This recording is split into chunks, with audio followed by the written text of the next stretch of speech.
Okay, I did a large number of little changes and fixes and bits of grooming and housekeeping on this painting to finish it up. I'm considering it finished now. It's ready to be brought upstairs, and I'll live with it for a bit. If there's anything considerable or significant that I need to change, I may come back. I may put a couple more brush strokes on it. But you know, I'm happy with it now. Really like the way it turned out. I'm only going to point out a few things that have changed. Starting down here, I laid a little more light on this rock, fading back to dark as we came to the top. I was going to put some light on this grass here, this foreground. No, I didn't think that was a very good idea. This little boulder off to the side, it was kind of incongruent in design to this one next to it. So I brought them closer together. Now they're more like one mass now of stone. All the trees, the foreground trees and background trees have more or less stayed the same.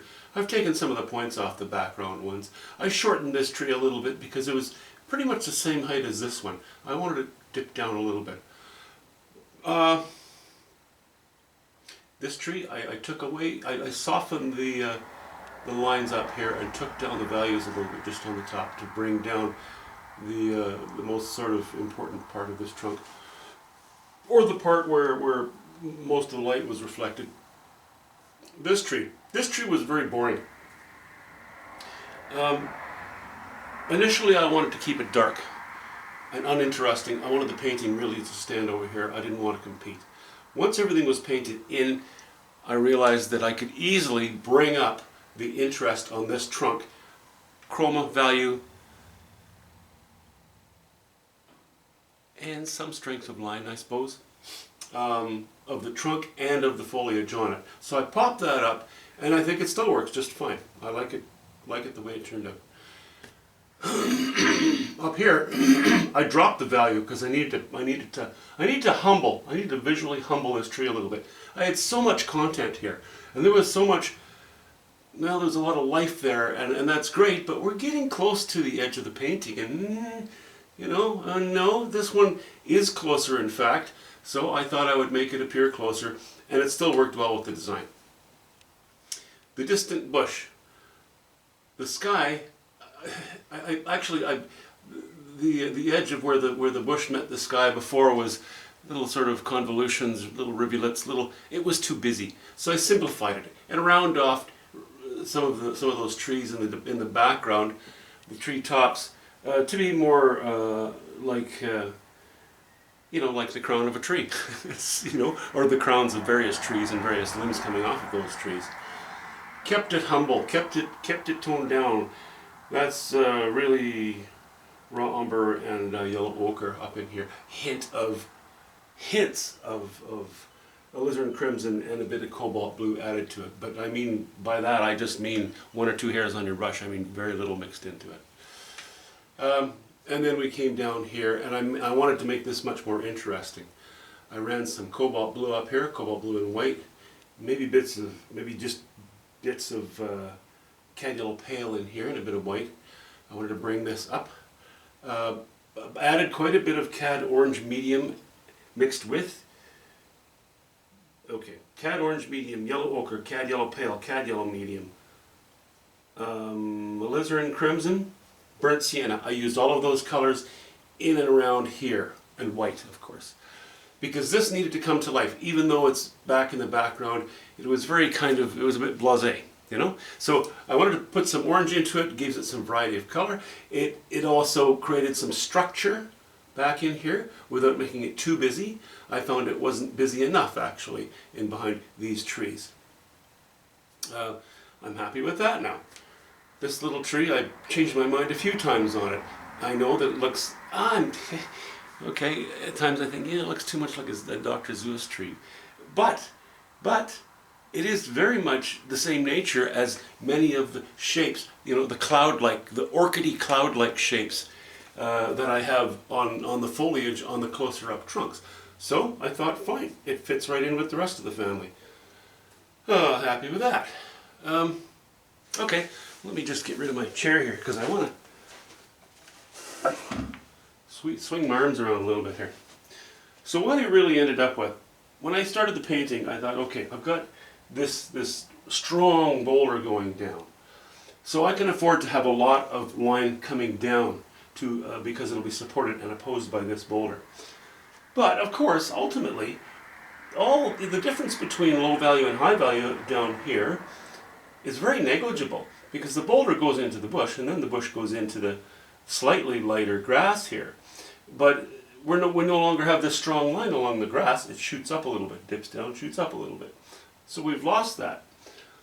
So what we ended up with was an overabundance of line coming down. Don't forget, this yellow in here and here and here, that was not there before. Neither was this. Even the bush in the background all kind of went like this a little bit and then slowly up. Then of course we have it supported with this line which dips down. Our grassy area here which all dips down. This bush here which all dips down. This strong line on this rock which dips down. So it ended up being an abundance of dipping down left to right. That's the reason that I strengthened that I raised the values here and brought this bush a little bit higher, and consequently was able to put much more strength here too. I've gone with quite a bit of burnt sienna with just hints of ultramarine blue and white in here to bring, to punch up a little bit. Showed a little bit of sunlight on here, practically direct sunlight, raise the value here, here, here.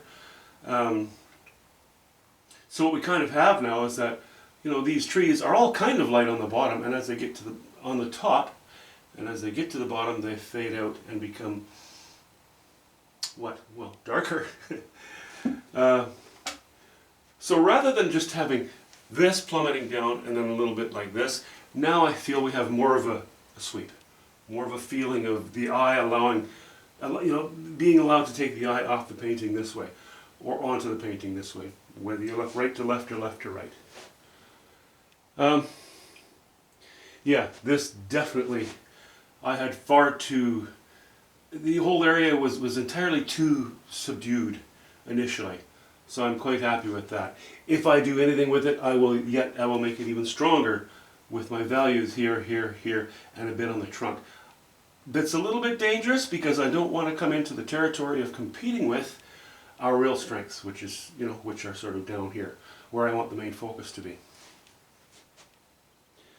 I think that's about it. Let's do some zoomies because I need the exercise. Let me just flip this around. Loosen the camera up a little bit so I can actually move it. I might change these lines in this rock a little bit too in the foreground.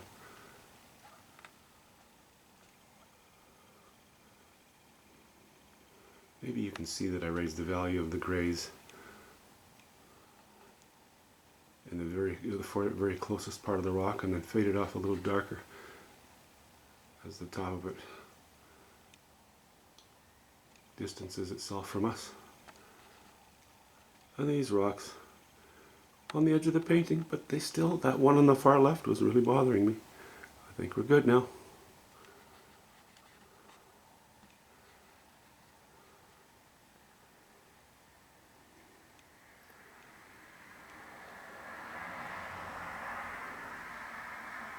And yes, the main tree on the right, as you can see right now, which is sort of raw umber and white, hints of burnt sienna in that, but not much. That was speaking too loudly on the painting. It needed to be squelched. A bit of that noise needed to be shut down, so I did that. And the tree still has the strength and the nature of what I'm after. A mostly dead trunk. It's in its last few years. But it's not reflecting quite the light that it was before.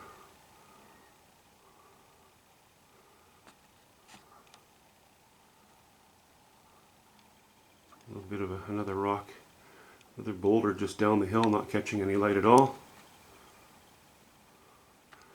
yeah, these shapes here, you know, a bit of foliage. Not fully described for you, but you get the picture. The viewer knows what it is. And then, yeah, this trunk, of course, a little bit softer application of paint, a bit of a drier brush when I was laying some of the warm colors on there. I didn't want it too strong. Again, I did not want to compete with the focal area to the left of it. But I think we're doing okay with that now.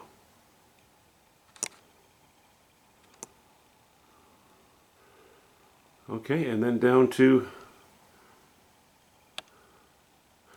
here. See this? Where the sky was meeting those distant bushes along this line right here. I was so tempted to put a line there slightly because I have so much, there is so much outlining in this painting, but I thought, no, that's in the distance. But I wanted to have something make that the yellow ochres pop out a little bit. So I simply went in again with ultramarine blue, alizarin crimson, and a hint of white, and darkened the sky to help those bushes, even though, or the treetops, even though they're in the distance, I wanted them to pop out a little bit more. And that did the job. Yeah, and then we went a little bit orange in places here and there.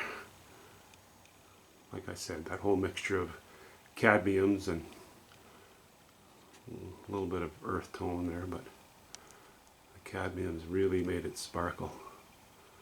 Really brought that whole area to life. Compared to the last time you saw this painting, it now has much more life in it. I know I don't have a side-by-side to show you, but we're not going to worry about that. You'll just have to remember those days. Excuse me. Okay, so next we're going to do another 2430, well, which is the same as this one, only of course because it's a vertical we call it a 30 by 24.